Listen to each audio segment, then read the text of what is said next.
মানে আইপিএল আমি যেসব খবর দিয়েছি আপনাদেরকে রিগার্ডিং তাসকিন এন্ড মুস্তাফিজ সবগুলো ভুয়া ছিল। তাসকিন আহমেদ কি বললেন সেই ব্যাপারটা শেয়ার করি, তারপরে আপনারা আপনাদের নিজেদেরকে গালি দিতে পারেন, কোনো সমস্যা নেই, এটা কেউ দেখবে না জানবেও না। প্রথম খবর যেটা, সেটা হচ্ছে তাসকিন আহমেদকে জিজ্ঞেস করা হয়েছিল যে আসলে আইপিএল নিয়ে কোনো ধরনের অফার রয়েছে কিনা। তাসকিন আহমেদ বলেছে তার সাথে যোগাযোগ করা হয়েছে। যে যোগাযোগের কথা আমিও বলেছি যে তাসকিন আহমেদের সাথে যোগাযোগ করা হয়েছে। তাসকিন আহমেদকে জিজ্ঞেস করা হয়েছিল তাসকিন আহমেদের সাথে যোগাযোগ করা হয়েছে কোন ফ্র্যাঞ্চাইজির মাধ্যমে। তাসকিন আহমেদ সেখানটায় লখনৌর কথাই বলেছেন যে লখনৌ থেকে যোগাযোগ করা হয়েছে। তাসকিন আহমেদ এখন পর্যন্ত এনওসি চাইছেন কিনা সেই ব্যাখ্যাটাও আমি আমার মতো করে দিয়েছিলাম, নিশ্চয়ই আমি খবরটা পেয়েই দিয়েছিলাম। না চাইবার বা এনওসি না চাইবার ক্ষেত্রে তাসকিন আহমেদের যে ব্যাকগ্রাউন্ড বা যে রিজনটা ছিল সেটা হচ্ছে ফাইনালাইজেশন না হওয়া পর্যন্ত আমি একটা নতুন জবে যাব, সেখানকার অ্যাপয়েন্টমেন্ট লেটার না পাওয়া পর্যন্ত তো আমি আবার পুরনো জবকে না করতে পারবো না।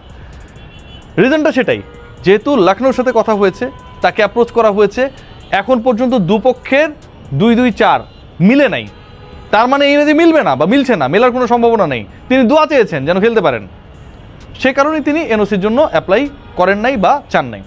চতুর্থ যে বিষয় যেটা নিয়েও আপনারা আসলে অনেক আজে বাজে কথাবার্তা বলেছেন, আমি বলেছেন যে ক্রিকেট বোর্ডের অন্তত তাসকিনকে এনওসি দেয়া নিয়ে কোনো ধরনের সমস্যা নেই। তাসকিনকে সেই প্রশ্ন করা হয়েছিল, তিনি বলেছেন এবারের মৌসুমে শুধু তিনি না, যে কারো ব্যাপারেই যদি আইপিএলে কারো কল আসে ফুল সিজনের এনওসি দেওয়া হবে। তাহলে কি দাঁড়াইলো?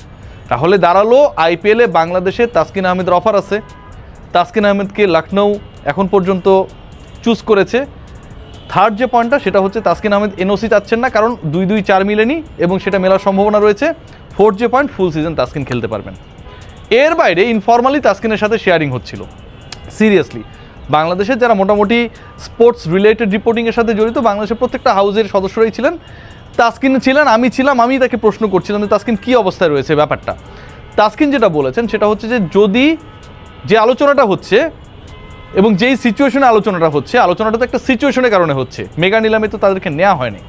সিচুয়েশনটা হচ্ছে বিসিসিআই 3 জন পার্টিকুলার পেসারের ব্যাপারে এখন পর্যন্ত এনওসি দেয় নাই। সিরিয়াসলি বিসিসিআই ভারতীয় ক্রিকেট বোর্ডের এনওসি সংক্রান্ত ইস্যুতে 3 জন পেসারের ভাগ্য ঝুলে রয়েছে। ফরেন না, তারা হচ্ছে তাদের লোকাল এবং তাদের ইস্যুতে কিছু ঝামেলা রয়েছে, নাম্বার 1। নাম্বার 2 যেটা, সেটা হচ্ছে যেহেতু এই সংক্রান্ত ঝামেলা রয়েছে, পেস ডিপার্টমেন্টে ঝামেলা রয়েছে, তাসকিনের সাথে আমাদের খুবই পরিচিত একজন যোগাযোগ করেছিল।